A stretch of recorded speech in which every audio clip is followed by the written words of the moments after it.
In Part 1, investigators uncovered VHS footage that shocked an entire community. Footage showing missing volunteer Mary Ellen Cooper alive inside Pastor David Whitfield's secret cabin. Tonight, we reveal what was on that tape, the discovery of a hidden grave, and the trial that finally brought justice. August 22, 2019. Detectives sat in silence as they watched the recovered tape. The image was grainy, black and white. At 9:36 p.m., just minutes after Mary Ellen's phone went dark, the cabin door opened. Mary Ellen entered, her hands bound, her eyes wide with terror.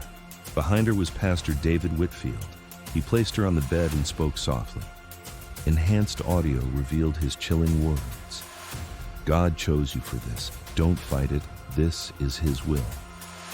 For nearly 2 hours, the tape recorded disturbing and degrading abuse. Mary Ellen sobbing, pleading. And then, at 11:58 p.m., it cut off. No sign of what happened next. But investigators knew this was proof she hadn't left the church willingly. And this wasn't the only tape. 3 more, labeled with dates spanning 2014 to 2018, matched the years other women had gone missing in Oklahoma, Louisiana, and Arkansas. When Mary Ellen's family saw the evidence, her mother collapsed.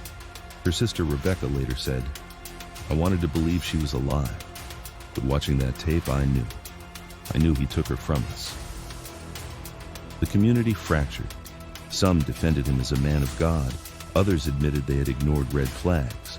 One former congregant said, "We thought questioning him was questioning God, and that silence gave him power." Whitfield was arrested, charged with kidnapping, sexual assault, and obstruction. Without a body, murder charges remained pending. Still, the case grew stronger. Financial records revealed hush money payments. His electronics contained secret accounts arranging meetings, and survivors began speaking out. One woman, her face blurred, said, "He told me no one would believe me, that he was a pastor, and I was a broken sinner. And for years, I believed him." Just as prosecutors prepared for trial, a maintenance worker found a misfiled evidence box. Inside, a USB drive from Whitfield's home. It contained dozens of hidden video files. One, time-stamped June 15, 2019 at 2:07 a.m., showed Whitfield in the woods, a shovel in his hands, a lantern glowing, and at his feet a mound of freshly turned earth.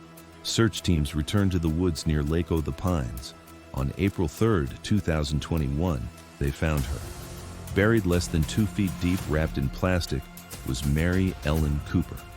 Dental records confirmed it. Beside her body were her Bible, her casserole dish, and the torn blouse fragment found earlier. Through tears, her mother whispered, "Now I can finally bring my baby home."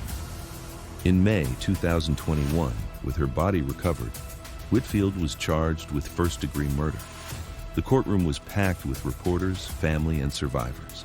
The prosecution's case was overwhelming. The VHS tape showing Mary Ellen alive in his custody, the USB footage of him digging her grave, survivors' testimony describing years of abuse, financial records proving cover-ups, and Mary Ellen's own journal entries filled with fear. Prosecutor Lisa Grant told the jury, "This was not a man of God. This was a predator cloaked in scripture, and Mary Ellen paid with her life." The defense argued the tapes were consensual role-play, that Mary Ellen died accidentally. The jury sat stone-faced. On June 15, 2021, exactly 2 years after she vanished, the jury returned. Guilty on all counts: kidnapping, sexual assault, first-degree murder. Whitfield was sentenced to life without parole. In his final statement, he refused to apologize. "I am the one being persecuted," he said. Mary Ellen's sister whispered back, "No, Mary Ellen is the one who was persecuted, not you." In the aftermath, New Hope Fellowship collapsed. The church was sold and later converted into a community center for victims of abuse. Former leaders resigned, many admitting they ignored complaints. The town was left shaken, forced to reckon with how a predator had hidden in plain sight for so long. For Mary Ellen's family, the verdict was not the end. They turned their grief into action, founding the Mary Ellen Foundation to support survivors of spiritual abuse and families of the missing. At a vigil, her mother told the crowd, "Mary Ellen wanted to help people. That's what she lived for. And through this work, she still will."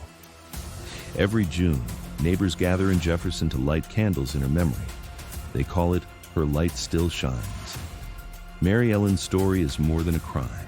It is a warning that evil hides behind trust, that silence allows predators to thrive, and that courage from survivors, families, and investigators can bring truth to light. Mary Ellen Cooper was 32 years old, a daughter, a sister, a volunteer who simply wanted to serve her community. Her life was stolen, but her legacy endures. If you believe her story should never be forgotten, share this video, comment below, and subscribe to Evidence Uncovered, because behind every headline is a human being.